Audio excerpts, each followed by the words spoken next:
wanted to walk you through a project step by step, starting from my inspiration, which is this book by Loish, all the way to the finished project, which is this mixed media girl, which I did in my altered book that I started a few projects back, which I am absolutely in love with. So I went to Durham on a field trip with my kids to go to the scrap exchange, and I picked up this old art book from, I don't know, God knows when, the 80s, I think, and it was 25 cents. And since I have patched it up, all the ripped pages, with just plain old masking tape, which, just so you know, is fantastic to paint over. It accepts paint very well. So any torn edges anywhere and any loose bindings, I just simply patch it up with my tape and it is ready to go over. I start off a ton of my projects with collage. I always use matte medium because it is super easy to use. You can buy it in bulk. It also is made specifically for gluing things down, coincidentally enough, because that's what I like to do. I am using actually this beautiful scrapbook paper. Actually, I think it's wrapping paper. I'm not sure what it is, but it's gorgeous paper that I bought when I was in Scotland. This past May, I went with Ivy Newport and some other Outlander artist friends, and I love storefronts and facades, and this paper was just gorgeous. And so I picked it up, and I actually haven't used it until now. So I'm very excited. And I'm planning a trip to Scotland with my family, probably coming up in September. I'm a little Scotland obsessed. And so when I'm using this paper, it kind of throws me back. So anyways, the matte medium is fantastic for collaging because you can paint over it very easily. It's made specifically to work with your paints, so I highly recommend using that, or gel medium would be great too. Right now, I'm picking out my color scheme. This is another mixed media secret reveal. Okay, the way that I usually pick out my color schemes is generally, and actually this goes for my house decor as well as my art projects, I usually pick out, either a curtain or a rug or a pillow, and then I base my paint colors off of that, and this is no different. So I literally, you saw me a minute ago, saw me holding up the red paint to the red in those cute little, what are those called? Little awnings on the buildings to match them up. So I'm literally just pulling, it takes all the stress out of it. You pick out your paper and then you just take your paints and you match them up. Sometimes I use a brush, sometimes I use my fingers, sometimes I use a credit card. Today I was in the mood for a brush. And what I'm doing is I am just simply adding some color here or there because I didn't collage over all the pages and I want to see the storefront peeking through because I love that paper. So normally I'm a little bit more liberal with my paint and I end up covering like everything up, and you can sort of see the paper loosely underneath. And in this case, I'm really making an effort to keep it exposed because I want to see it because it makes me so happy. So I'm just dotting the paint around. I'm literally using the same exact main colors that I see in, oh, there's my Zaza. There's Zoe. She's in literally all of my videos. But I'm using the paint that's exactly that I see in my paper. The one color that I hadn't used yet was that green, and so I thought instead of brushing it out, I would just kind of you got to use a stencil in mixed media. It's kind of like a rule. And so actually I had this stencil that I bought like a billion years ago that I also have never used, so I just used it to incorporate that green that I see in the paper again in just a different way, just to kind of add a little bit more interest and texture. And now I take my book. I love this girl. I don't excuse me, I don't want to make her look exactly the same, but when I use other people's, especially digital art, for inspiration, the things that I'm looking at are the tilt of the face, where they're choosing to put their shadows. Okay, and so you can learn a lot by seeing what other people do, and so those are the things I'm copying. It's not necessarily the girl. If you notice, the girl, is reminiscent of the girl at the end. but you wouldn't necessarily know that that was even my inspiration. She completely looks my own when I'm finished, but just the things that I'm looking for and using are the head tilt, and usually just the shade and the shadows. Now, do I always use references? Totally not. A lot of times I just make things up as I go, but I love it now and then, especially if I'm stuck on something. I'm like, oh, I just don't have it in me to come up with my own anything today, but I really want to get creative. Then a lot of times I love to use digital images because I know I can't recreate it exactly even if I want to, and then I make the rest up as I go. So I started out with a water base color pencil, which you can activate, but it actually wasn't working on the paint very well. So I grabbed my favorite utensil in the whole entire universe, which is the black Stabilo wall pencil. And another one of my mixed media secrets revealed is my love and obsession of the black Stabilo. You will notice I use it in 100% of my mixed media projects, and I'm not sorry. And the reason I like it is because it draws over everything. So that paint wasn't allowing me to use my older watercolor pencil, but I was able to use it with huge success with my black Stabilo. So now I am using gesso, and what happens is when it hits the Stabilo, it is activating it. So it's turning it literally from a solid on my paper to a liquid, and then I can drag it out. And I like to use it because I can use it for the shadows, so I don't worry about that one bit when it starts activating and smearing everywhere. It just adds to the layers of my portrait. Another thing I wanted to talk more at length about today and expound upon was all the layers that go into blending and shading a face. I know a lot of my students at Awesome Art School struggle with this, and a lot of people who aren't students of mine struggle with this, but the key to successful face shading is really just layers and layers and layers. Now, the process that you're going to see me doing today is definitely my own process. You can 100% emulate that if you want to, or you can run off and do your own thing. But what will remain the same no matter what materials you use is that you are absolutely going to have to apply a lot of layers to make this happen. And if you notice, I just did 2 layers of paint. I did the light layer, and then I did the dark layer, and then you saw me add in some gesso. Okay, so the reason I always have gesso in the mix is that it really helps smooth out and bond together those 2 other layers. So here it is. That's probably this is my second full layer of their face that you just saw me do, and then followed by the gesso. So that's a good rule of thumb. Okay, so you're gonna do light layer, dark layer, followed by gesso everywhere. And then you repeat that again. And now I'm going over with the medium layer. And there is no hard and fast rule. You can start with the dark and then go to the light, or start with the light and go to the dark. The most important thing is that you just keep repeating those layers until you are satisfied with it. And there's no hard and fast rule. You might bang it out in 2 layers and it might take you 17. But just be patient with yourself and keep going. I'm losing the features, so I'm taking my Stabilo and I'm redrawing those to my satisfaction. And I'm looking back at my reference and just make sure that I have things the way that I want them. And again, you don't need to use reference at all if you don't feel like it. I think another reason that I use references from digital art is that it takes the pressure away of having to be super realistic. I actually don't enjoy painting realistically. I like to do more whimsical and fanciful girls, so that's nice, takes the pressure off. So now what I'm doing is I have added a darker brown. It's actually the same brown that you see right to the left of her face that I used in the background. And I wanted to go ahead and darken her shadows even more. So I start putting that. At first I put it in her nose, and again it interacted with that Stabilo, which I am totally okay with. If the idea of a Stabilo freaks you out, just don't use it. You can just use a regular graphite pencil, that's fine too. And that's the beauty with mixed media also. Mixed media secret revealed number 4 is that you use whatever you want. There are no rules. You play and have fun and experiment.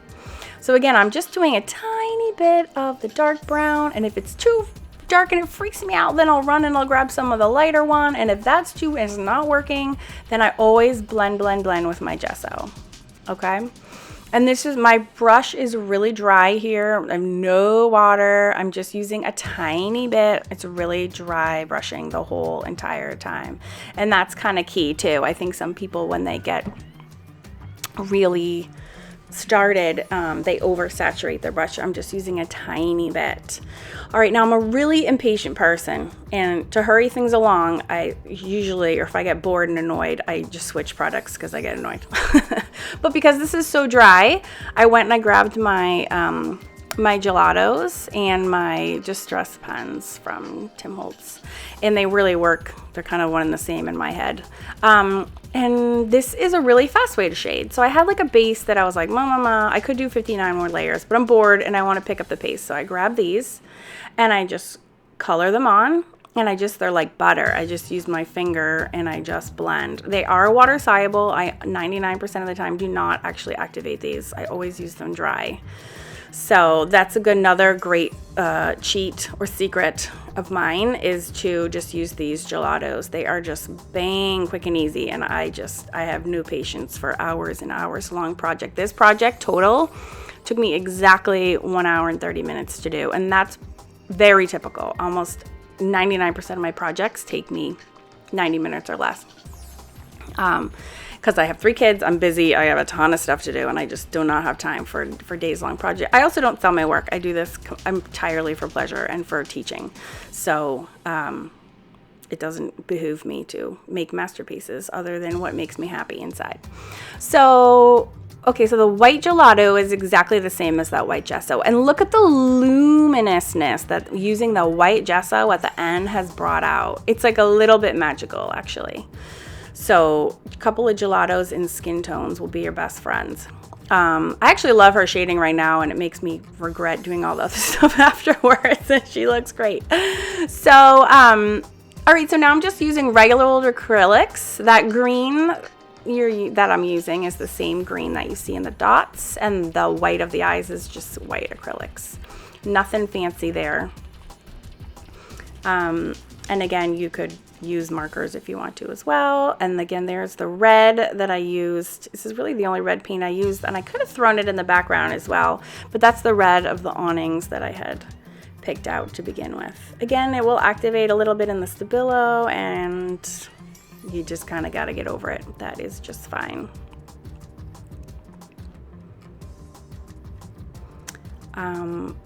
I decided that I liked her hair being so transparent, and so rather than using acrylics to paint it, I would just use the Stabilo, to knowing full well it would be activated later to create, you know, darker lines.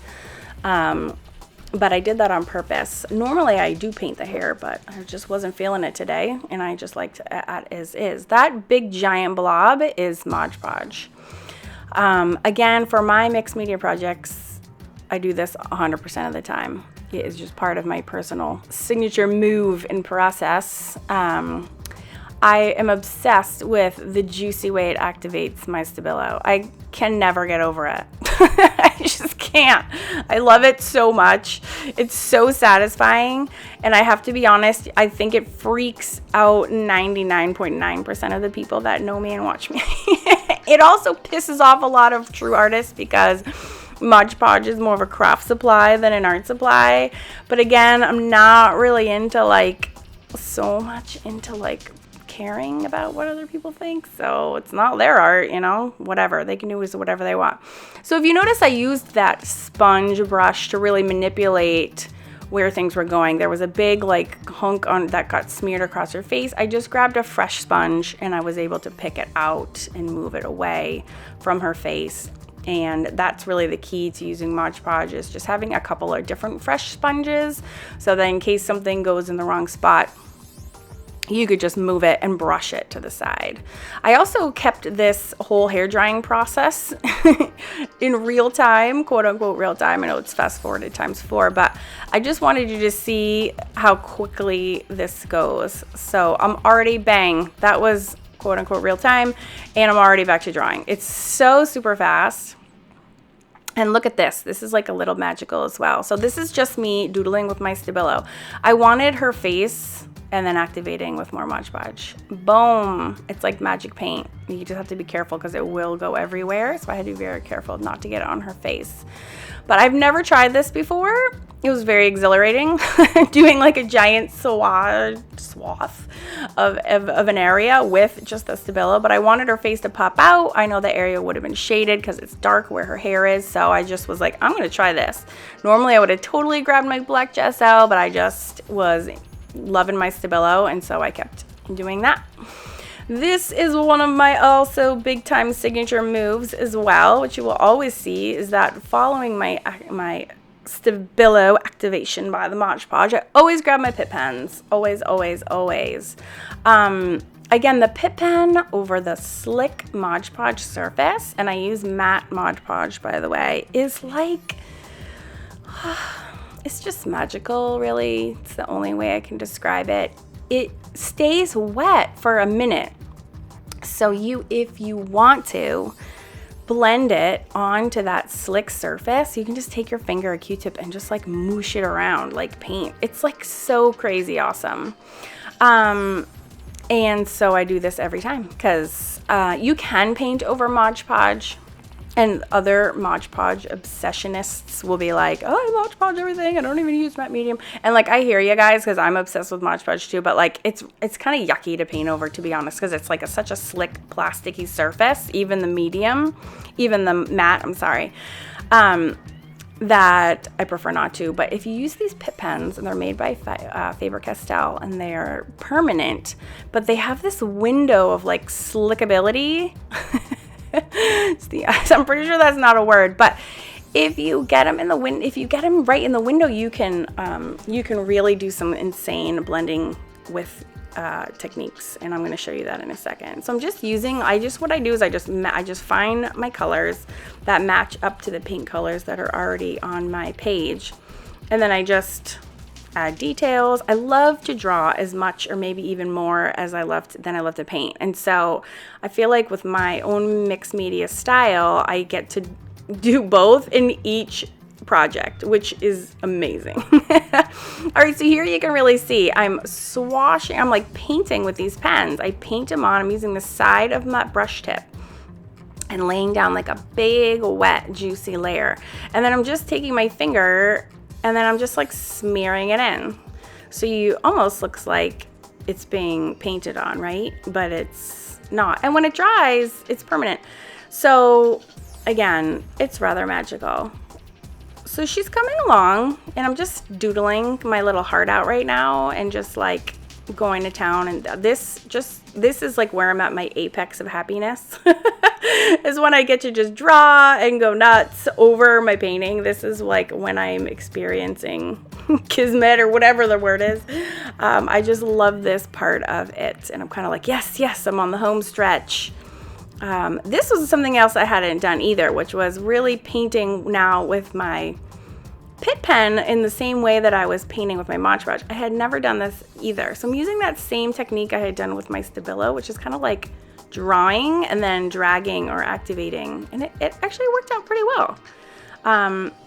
Normally I would just paint that, but again, I wasn't feeling the paint. So I don't know. I was really just experimenting and trying something new. And you guys, really, I encourage you to just be brave, try different things. It helps a lot to know like the order of operations when you're doing this kind of thing, which is exactly why I'm bringing this video to you, to show you that there definitely is an order, or things can get a little bit dicey. But if you watch enough videos and you learn, you can learn enough to basically be safe. And you can always ask questions. You can leave a comment for me anytime in any of my YouTube videos, and I'm more than happy to. I like make it my life's goal to like get back to each and every person, even if they're like, I love your work, and I always make an effort to come back and say thank you, because I really do appreciate all the love so much. You guys are the best. So sometimes you can see this is still a this is just a white Pitt Pen, which actually is amazing as well. And normally you could also use like a Posca or a Sharpie, but those because they're acrylic and not ink, don't have that same window of wipeability that the Pitt Pens do. And I'm using just a baby wipe. Again, if you hit it in that same window, you can wipe off everything. So it's like really forgiving, these Pitt Pens, and magical because you can erase, which is not something you can do with acrylics. So I love her shading right here. I kind of wish I had stopped, but again, sometimes you just gotta like throw caution to the wind and go for it. So I am just giving her super drama right now. And at this point too, I've stopped looking at my reference and I'm just kind of taking it up to the next level by myself. Just when you do enough of these with references and you buy books like mine and you learn how to shade, you can really go off on your own and you don't need to rely heavily on other people's works to understand what you're doing. You can come up with your own system. So that's where, you know, you can see your work really take off. And those white, and you can see I'm actually drying the ink because that's it, so it stops moving. Those white lashes get a little over luscious, and so I'm just taking my black and like tampering them back down a little again. I never actually put little eyelashes in the inside like that, but she was just begging for it. So yeah, so now I decided, again, I kind of wanted like more green hair, and so I just grabbed just a darker hue. Again, it matches the green in her eyes, and I'm just painting with the side of that pen, and you can see how juicy it is, and you just take your finger and wipe. It is magical. So I hope this video answers some of your questions about this processes you see over and over and over in almost all of my mixed media projects. These are really the reasons why I'm doing all of the things that you guys always see me doing, and I hope that this helps a ton. And I do have to confess, I went back to this area. Oh, I struggled. I should have just stopped, and then I did overwork. I'm super good at not overworking. I usually, because I'm so ADD and I'm just like, I'm done, and I call it a day. And this time, she almost got me because I went back for more, and then I started screwing everything up. And then I really had to just, I was like panicking right here because I couldn't ease the transition anymore. It was like, total freak out moment. But just goes to show you that it happens to everybody. So don't overwork your work. If you love it, stop. Don't worry about it. Just love it and hold on to the love. And so I really had to be patient and rework, as you can see what I'm doing right now. But I was totally freaking out, panic mode. And I think what happened is that new layer was really juicy, and then the old layer was totally dry, and then they didn't play nicely together. So once you have settled, so you'll see I finally let that left part sort of just let it sit for a minute and see if it would finally relax and stop, the new layers would stop fighting. And you can actually see it now. It's starting to dry, and they start to come together a little bit more. But see her shading on her nose. I would not have gone that delicate shading had it not been for that reference. And so don't be afraid to use references, not for copying, but for educating and using it to tell you where things can go. I super hope you enjoyed this video as much as I did giving it to you. And if you have any questions, please feel free to pop them in the comments questions. If you want a link to my free tutorials, they're on the description box. If you think anyone else would benefit from this video, I encourage you to share it in your Facebook groups and with your artistic peers. And as usual, thank you so much for watching, and don't forget to subscribe. I have new videos every single week and new free full-length tutorials like this one every month on awesomeartschool.com. Thank you so much for watching. Bye!